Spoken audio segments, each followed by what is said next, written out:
let's talk about the truth about the Tesla lease buyout. I know a lot of people have been buzzing about this. Is it a good deal? What does it all mean? And does it make sense to lease a Tesla vehicle instead of buying it, financing at 0%? So let's talk about the different reasons on who should be doing this, what types of vehicles they should be doing this with, and we're going to get into this. Here it is. Tesla now has eligible lease buyouts for Tesla vehicles. And this is much bigger than we were talking about and seeing yesterday, because not only does new people, everybody that can buy a Tesla today, eligible for the lease buyout, old people that have existing leases can also do a buyout as well. And so here it is. This is why it's the best time to get a Tesla at the moment, because everybody and anybody can qualify for the $7,500 in federal tax credit. And so this is why this is a much bigger thing than what it was before, because I know a lot of you out there might potentially qualify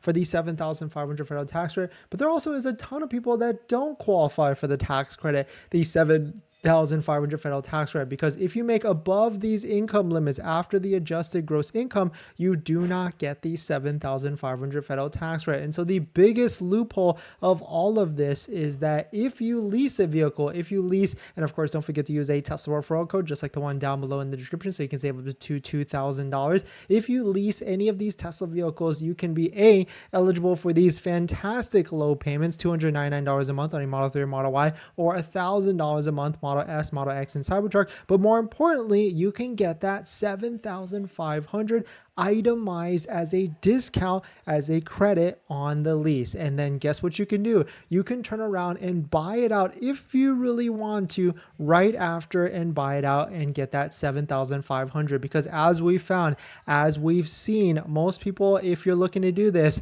you can get that buyout option immediately after you lease it. You don't have to wait like a few months. There's no lockout period. You don't have to wait 6 months, a year, 3 years, or whatever. You can lease it, and then on day, maybe a week from that, after the paperwork settles, of course, then you can buy it out and get that $7,500 fantastic credit. And of course, don't forget to use a Tesla referral code, just like the one down below in the description, so you can get up to $2,000 off. And on top of that, this is insane because there's still crazy inventory discounts. I mean, this doesn't necessarily change anything for Model 3 and Model Y buyers, but this changed everything for Model S and Model X buyers, because you can see that if you take a look at our deal spreadsheet, just like the one down below in the description, there's plenty of Model S's and Model X's with big discount, $8,000, $9,000, $7,000. Some of these might not be eligible for the lease, but there still are bigger ones that you can find, and you can stack it with the lease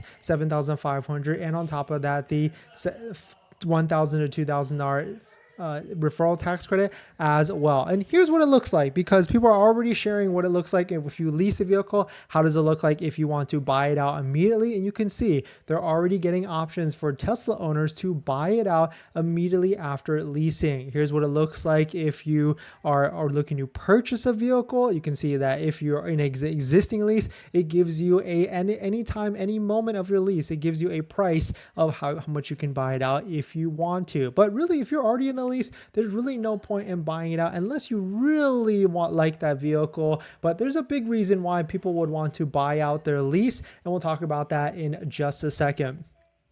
But here's another screenshot of another adjusted balance because you can literally buy out your lease on a Tesla anytime you want. So it's a fantastic option for leasing a Tesla. So it's for anybody that's about to lease a Tesla, and for everybody that already leased a Tesla. So great option for sure. And so here's where we get into some of the numbers, because you can actually see the residual value. What residual value is how much is that vehicle going to be worth at the end of the lease. And you can play around with any build, any Model 3, Model Y, S, or even X. If you go to edit terms and savings, it actually shows you the fine print right here. Option to purchase of $27,682 at the end of the 3-year term. And so really it's like, hey, why would you even take that risk? You might as well have Tesla take that risk. And if you can lease it at a low interest rate, it might be worth it to actually do that. And you might be wondering, how can I find out what the lease interest rate is? Well, we tried to categorize it and write it down. So on our deal spreadsheet down below in the description, you can see there's a tab for Tesla lease rates,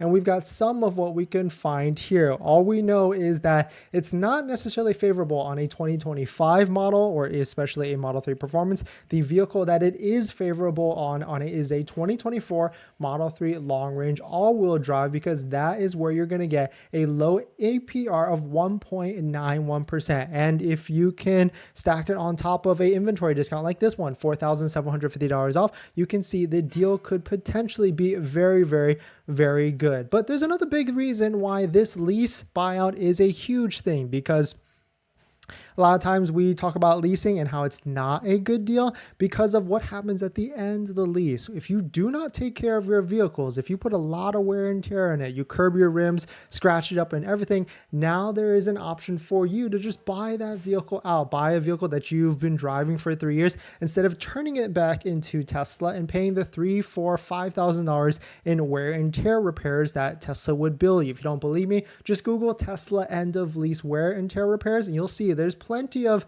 I don't want to say horror stories, but there's plenty of stories of people out there that have been forced to pay that because they have to turn that vehicle back into Tesla. But if you can buy it out, it's yours, and then you are just going to be paying for whatever condition it's in, because Tesla already has set that residual value set with whatever you're going to be buying out for. So one other thing that you have to be aware of, and we talked about it briefly, is that interest rates for a lease are going to be higher. So that's where you have to kind of pick your spots and figure out if it's actually worth it. But the biggest thing that for everybody, or a biggest thing for most or some people out there, is that now everybody can get the $7,500 federal tax credit regardless of income limits. If you make above these limits or whatever, you can get it, and you can get it on a lease, and then you just have to make sure to buy that out pretty quickly. We talked about how the Cybertruck at one point had a pretty high interest rate, and so you don't want to keep that lease too long because you're going to be paying some high interest rate on the loan. But hopefully that makes a lot of sense. Hopefully it clears it up for anybody looking to lease a vehicle and are wondering about what's going on with this lease buyout and everything like that.